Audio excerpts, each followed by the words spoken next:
Hai sahabat, gue mau cerita sesuatu yang sampai sekarang bikin gue nggak bisa lewat alas roban sendirian. Ini cerita dari temen gue, Raka. Beneran, setelah dia cerita ini, gue langsung mikir 2 kali buat lewat jalur itu tengah malam. Jadi ceritanya gini, Raka itu kerja sebagai kurir antar barang. Kadang dia pulang cepet, kadang dia pulang super malam, tergantung pengiriman. Nah malam itu, dia kelar nganter barang dari Kendal ke Semarang. Harusnya bisa pulang jam 11 malam. Tapi karena ada masalah di gudang, dia baru jalan sekitar jam 1:30 pagi. Dan itu berarti, dia harus lewat jalan yang paling dia hindarin, alas roban. Kalian tahulah reputasi jalur itu. Gelap, banyak tikungan, dan katanya, banyak yang nggak pulang dengan selamat. Nah, motor Raka masuk ke area hutan sekitar jam 2:10. Dan di sini nih, semuanya mulai kerasa nggak benar, dia cerita. Begitu masuk hutan, suasananya itu beda. Bukan cuma gelap, tapi kayak sepi banget. Bener-bener mati. Nggak ada suara jangkrik, nggak ada angin, nggak ada apa-apa. Cuma suara mesin motornya sendiri. Semakin masuk, bulu kuduknya berdiri semua. Terus jam 02.13, tepat banget, lampu motornya nyorot ke pinggir jalan, dan dia lihat ibu-ibu berdiri sendirian. Pakai kebaya lusuh, rambut panjang nutupin muka. Berdiri kaku kayak nunggu angkot tengah malam. Raka awalnya mau langsung tancap gas. Tapi katanya, tangannya kayak dipaksa buat ngerem. Kayak ada yang nyentuh bahunya dari belakang dan bilang, "Berhenti." Dia berhenti, deg-degan. Terus dia nanya pelan, "Bu, mau kemana?" Ibu itu nggak jawab apa-apa. Nggak gerak, nggak nafas. Cuma nunjuk jok belakang motor. Perlahan, lambat, dan serem banget. Raka bilang, momen itu kayak mimpi buruk tapi dia sadar. Badannya pengen kabur, tapi motornya malah berhenti. Akhirnya dia bilang, "Ya udah Bu, naik." Begitu motor jalan lagi, suasananya makin aneh. Pertama, dia ngerasa dingin banget di punggung, kayak ada AC 0 derajat tepat di belakangnya. Kedua, jok belakang terasa basah.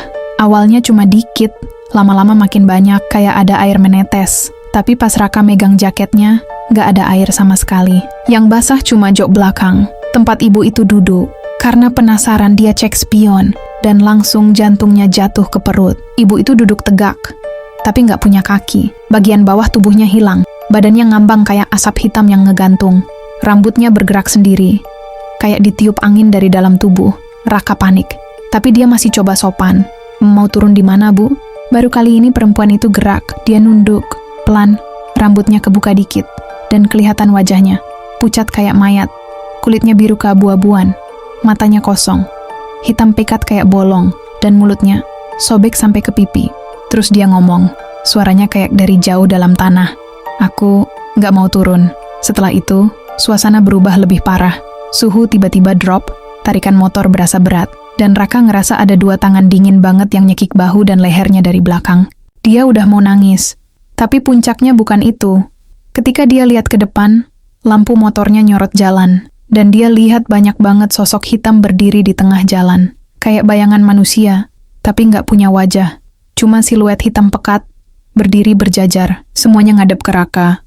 Diem, nggak gerak, nggak punya mata, tapi berasa kayak ngeliatin. Raka banting setang, teriak, dan ngegas sekencang mungkin. Menerobos gelap, ngacir kayak orang dikejar setan. Yang mana dia beneran dikejar setan. Dia cuman ngerasa angin kenceng di kupingnya. Dan suara perempuan tadi kayak ngikik kecil. Begitu dia keluar dari batas hutan, semua hilang. Hilang begitu aja. Ibu itu juga nggak ada di jok belakang. Joknya kering, udara normal. Yang tersisa cuma rasa dingin di punggung dan detak jantung kacau. Dia berhenti di warung 24 jam. Langsung duduk sambil gemeter. Pemilik warung cuman ngeliatin dia dan bilang santai, "Kamu lewat jam 2 lebih? Ya pantes. Banyak yang numpang. Tapi kalau sampai ikut keluar hutan, itu tandanya dia suka sama kamu." Raka langsung pucat. Pemilik warung nambah lagi, "Kamu hati-hati. Biasanya yang dibawa keluar bakal dipanggil balik suatu saat." Akhirnya Raka nggak tidur semalaman di warung itu. Dan sekarang, dia sumpah nggak bakal lewat alas roban lagi kalau jam udah lewat 02.13. Karena katanya, itu jam dimana yang dulu-dulu mulai cari teman.